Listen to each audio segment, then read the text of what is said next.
मैंने भी इनकी गालियां खाई हैं, मैंने भी इनकी हिंसा देखी है, और जैसे आप नहीं डरते हो वैसे मैं नहीं डरता हूं। आप मुझे शक्ति देते हो। कांग्रेस का जो कार्यकर्ता है, ये देखिए, ये हमारा चिन्ह है, ये कांग्रेस पार्टी का चिन्ह है। इसका मतलब डरो मत, अभय मुद्रा। हम किसी से नहीं डरते हैं। हमारे जो टाइगर हैं, मोहब्बत की दुकान वाले जो कार्यकर्ता हैं, जो मुझे यहां दिख रहे हैं, शेर और शेरनिया, आप हमारी लड़ाई लड़ते हो। हरियाणा के विधानसभा चुनावों के आखिरी दिन राहुल गांधी कुछ इस तरह से अपने कार्यकर्ताओं का हौसला बढ़ा रहे हैं। राहुल गांधी कहते हैं कि जिस तरह से मुझ पर हमला किया जाता है उसी तरह से आप पर भी हमला किया जाता है, मगर मैं आपसे प्रेरणा लेता हूं। दोस्तों, इस बात में दो राय नहीं है कि चाहे हरियाणा के चुनाव हो या जम्मू कश्मीर के चुनाव, राहुल और प्रियंका मुद्दे पर बने हुए हैं। इन दोनों ने एक टीम के तौर पर काम किया और भारतीय जनता पार्टी को लगातार मुद्दों पर घेरते रहे। मगर दूसरी तरफ भारतीय जनता पार्टी की बात करें तो प्रधानमंत्री नरेंद्र मोदी तो गायब थे। मैदान में उतारा हेमंत बिस्व शर्मा और योगी आदित्यनाथ को, और दोनों जहरीले बयान देते रहे। मगर चुनाव बहुत दिलचस्प हो गया है दोस्तों। राहुल ने अपने कार्यकर्ताओं का हौसला कैसे बढ़ाया कुछ देर बाद, मगर इस तस्वीर को देखिए दोस्तों। दलित नेता अशोक तंवर जो हैं, वो राहुल गांधी की मौजूदगी में कांग्रेस में शामिल हो गए। अशोक तंवर की खासियत यह है दोस्तों कि एक जमाने में ये सिरसा से कांग्रेस के सांसद हुआ करते थे, फिर ये शायद आम आदमी पार्टी गए, बीजेपी गए, कांग्रेस गए, फिर बीजेपी में थे, और अब हवा का रुख इन्हें दिख रहा है तो राहुल की मौजूदगी में वो दोबारा कांग्रेस में आ गए हैं। खास बात यह है कि थोड़ी ही देर पहले, करीब 1:45 पर, वो हरियाणा के मुख्यमंत्री के लिए वोट मांग रहे थे। जी हां, भारतीय जनता पार्टी के लिए वोट मांग रहे थे, मगर चंद घंटों में हालात बदल गए, जज्बात बदल गए और अशोक तंवर कांग्रेस में आ गए। आपको एक चीज पर गौर करना पड़ेगा दोस्तों। अशोक तंवर आखिरी लम्हे में कांग्रेस में आ जाते हैं। याद कीजिए, वीरेंद्र सहवाग जो भारतीय जनता पार्टी का प्रोपेगेंडा आगे बढ़ाते हैं, वो क्या करते हैं? वो कांग्रेस के लिए वोट मांगते हैं। तो ये सब कुछ हवा का रुख बयां कर रहा है। हालांकि अशोक तंवर ने जो कारनामा किया, मुझे बॉक्सर विजेंदर सिंह की याद आ गई दोस्तों। आपको याद है, सुबह वो राहुल गांधी को अपना नेता बता रहे थे और दोपहर आते आते वो बीजेपी में शामिल हो गए। अशोक तंवर ने तो बॉक्सर विजेंदर सिंह का भी रिकॉर्ड तोड़ दिया।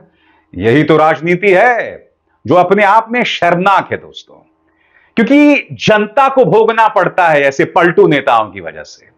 बहरहाल, जैसे मैंने कहा, राहुल गांधी और प्रियंका दोनों मुद्दे पर बने हुए हैं। राहुल गांधी ने इस आखिरी दिन अपने कार्यकर्ताओं का हौसला कैसे बढ़ाया, आप खुद सुनिए। मैंने भी इनकी गालियां खाई हैं, मैंने भी इनकी हिंसा देखी है, और जैसे आप नहीं डरते हो वैसे मैं नहीं डरता हूं। आप मुझे शक्ति देते हो। कांग्रेस का जो कार्यकर्ता है, ये देखिए, ये हमारा चिन्ह है, ये कांग्रेस पार्टी का चिन्ह है। इसका मतलब डरो मत, अभय मुद्रा। हम किसी से नहीं डरते हैं। हमारे जो टाइगर हैं, मोहब्बत की दुकान वाले जो कार्यकर्ता हैं, जो मुझे यहां दिख रहे हैं, शेर और शेरनिया, आप हमारी लड़ाई लड़ते हो। आप लाठी खाते हो, आप मार खाते हो, मगर आप पीछे कभी नहीं हटते हो। आप नफरत को मोहब्बत से काटते हो, और आपकी शक्ति से मुझे शक्ति मिलती है। जो आप मोहब्बत देश में फैलाते हो, उसी कारण मैं मोहब्बत फैला पाता हूं, उसी कारण मैं खड़ा हो सकता हूं। यहां पे आपकी सरकार बनने जा रही है, कांग्रेस पार्टी की सरकार बनने जा रही है। हरियाणा ने निर्णय ले लिया है। पहले नरेंद्र मोदी 56 इंच छाती की बात करते थे, अब नरेंद्र मोदी का चेहरा बिल्कुल बदल गया है। अब कांग्रेस पार्टी की लहर आ रही है हरियाणा में, तूफान आ रहा है, और इसके बाद गरीबों की सरकार बनेगी, किसानों की सरकार बनेगी, नफरत की नहीं मोहब्बत की सरकार बनेगी, और कोने कोने में मोहब्बत की दुकान खुलेगी। जैसे मैंने कहा दोस्तों, राहुल गांधी लगातार मुद्दे पर बने हुए हैं। वो हरियाणा की जनता को बता रहे हैं कि एक तरफ प्रधानमंत्री के परम मित्र हैं और दूसरी तरफ हरियाणा की जनता, जिसमें किसान भी है और महिला पहलवान भी। प्रधानमंत्री के पास किसानों और महिला पहलवानों के लिए वक्त नहीं है, मगर जो परम मित्र हैं उनके बच्चों की शादी में भी जानते हैं, उनके कर्ज भी माफ करते हैं, और ये सारी चीजें चलती हैं। राहुल ने कहा कि हम में और बीजेपी में एक बुनियादी फर्क है, क्योंकि बीजेपी अक्सर एजेंसीज का इस्तेमाल करके विपक्ष पर निशाना साधती है। बीजेपी मीडिया के सहारे विपक्ष के खिलाफ सुपारी अभियान चलाती है। सुनिए मीडिया और एजेंसीज के बारे में राहुल ने क्या कहा। जब कांग्रेस की सरकार होती है, हम मीडिया पर दबाव नहीं डालते। हम चाहते हैं कि मीडिया इंडिपेंडेंट रहे और मीडिया सच्चाई बोले। बीजेपी मीडिया पे दबाव डालते हैं, प्रेशर डालते हैं, मीडिया के लोगों को डराते हैं, संविधान पर आक्रमण करते हैं। संस्थाओं को देखिए, कांग्रेस की सरकार होती है, इलेक्शन कमीशन, एजेंसीज, इन सब में हम इंडिपेंडेंस चाहते हैं। हम चाहते हैं कि ये देश की एजेंसीज हों, देश की संस्थाएं हों, किसी एक पार्टी की संस्थाएं, किसी एक व्यक्ति की संस्थाएं ना हो। और जहां भी आप देखोगे एजेंसीज में आरएसएस अपने लोग डालते हैं, बीजेपी अपने लोग डालते हैं। और जैसे मैंने कहा दोस्तों, राहुल ने स्पष्ट कर दिया कि अगर आप इस देश के 25 धन्ना सेठों में से हैं तब तो प्रधानमंत्री आपकी सुनेंगे, मगर अगर आप किसान हैं, गरीब हैं, तो आपके लिए प्रधानमंत्री के पास कोई वक्त नहीं है।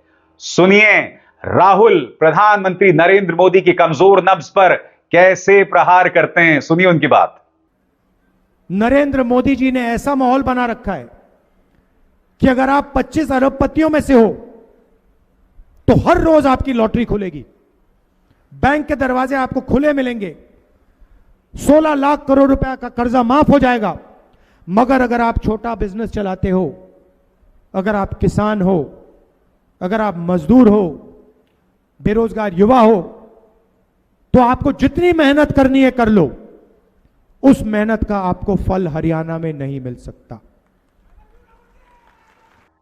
राहुल यह भी कहते हैं कि भारतीय जनता पार्टी जो है वो मजलूमों के साथ नहीं है, और इसकी ताजा मिसाल महिला पहलवानों का संघर्ष है। दोस्तों यह मुद्दा जो है वो लगातार संवेदनशील होता जा रहा है हरियाणा के चुनावों में। क्यों?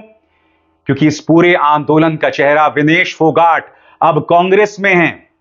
जी हां, और वो एक एक करके बीजेपी की पोल खोल रही हैं।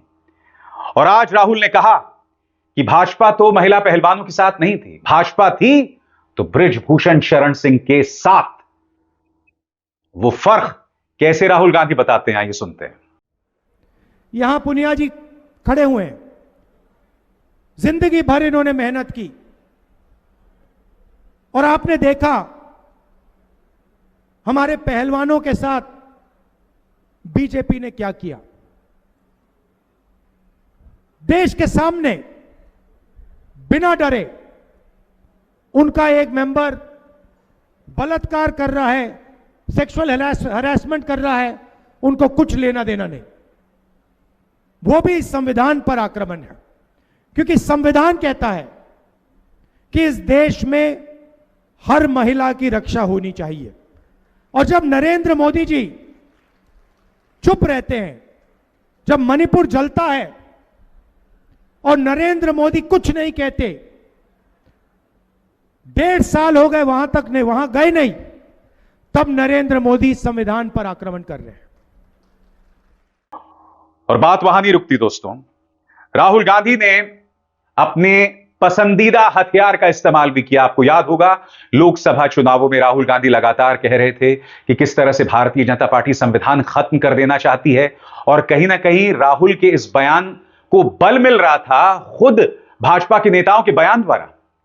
आज राहुल ने स्पष्ट किया कि दो विचारधाराओं की लड़ाई है। एक तरफ बीजेपी जिसका संविधान में बिल्कुल भी विश्वास नहीं है, और दूसरी तरफ कांग्रेस जो संविधान के सहारे ही चलती है, क्योंकि इसी संविधान में इस देश के गरीब मजलूम के लिए इंसाफ है। सुनिए। ये जो लड़ाई चल रही है,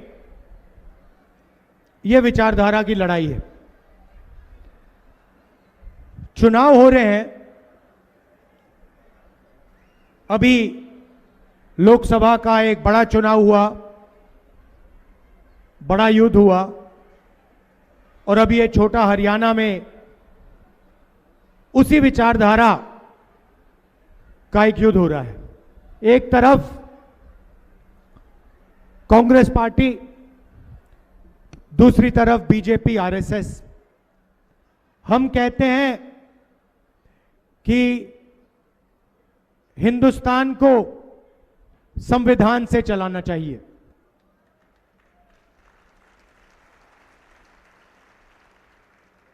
हम कहते हैं कि आजादी की लड़ाई का फल ये अंबेडकर जी का, गांधी जी का संविधान है, ये सबका है और इसमें सबको फायदा होता है। जब हम देश के बारे में सोचते हैं, विकास के बारे में सोचते हैं, प्रगति के बारे में, संस्थाओं के बारे में, सेना के बारे में, ब्यूरोक्रेसी के बारे में,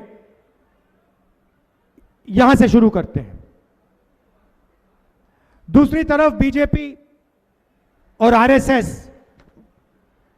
जो संविधान को मानते नहीं है, वो इसको खत्म करना चाहते हैं, नष्ट करना चाहते हैं। देखिए, ऐसे भाषण में वो आपको कभी ये बात बोल नहीं सकते हैं, क्योंकि वो जानते हैं कि देश को संविधान के साथ, देश का संविधान के साथ बहुत गहरा रिश्ता है। तो सामने आके नहीं कह सकते हैं कि हम संविधान को रद्द करना चाहते हैं, मगर जो भी वो करते हैं संविधान को कमजोर करने के लिए करते हैं। तो दोस्तों, हरियाणा में भी चुनाव प्रचार खत्म हो गया और कुछ चीजें स्पष्ट होती जा रही हैं जो मैं आपको सिलसिलेवार तरीके से बताना चाहता हूं। पहली बात, प्रधानमंत्री का आत्मविश्वास, कॉन्फिडेंस धीरे धीरे खत्म हो रहा है, वरना वो हरियाणा के चुनावों में, जम्मू के चुनावों में क्यों नहीं थे? यह सवाल तो किया जाए ना, आखिर क्या वजह है कि प्रधानमंत्री वहां पर नहीं दिखाई दे रहे हैं? किस बात का डर है उनको? क्यों वो चुनावों में नहीं उतर रहे हैं? क्या बीजेपी को लग रहा है कि प्रधानमंत्री के चेहरे से कहीं ना कहीं भाजपा को नुकसान होगा? यह तो अकल्पनीय है, यह तो सोचा भी नहीं जा सकता, फिर भी यह हो रहा है। यानी कि अब बतौर चेहरा प्रधानमंत्री नरेंद्र मोदी अब वैसे असरदार नहीं रहे। सवाल यह भी किया जा रहा है दोस्तों कि अब जबकि हरियाणा के बाद महाराष्ट्र में चुनाव है, तो क्या प्रधानमंत्री वहां पर भी गायब रहेंगे? और अगर प्रधानमंत्री गायब नहीं रहेंगे तो क्या उनके चुनावी मैदान में उतरने से भाजपा को नुकसान होगा? हालात कैसे बदलते हैं दोस्तों, वक्त कैसे बदलता है। एक तरफ भाजपा के पास सिवाय प्रधानमंत्री के चेहरे के अलावा कुछ नहीं था, मगर आज अगर हरियाणा में, जम्मू कश्मीर में भाजपा हार जाती है तो यकीन मानिए दोस्तों, ऐसी उल्टी गिनती शुरू होने वाली है जिसकी आप और हम कल्पना भी नहीं कर सकते हैं।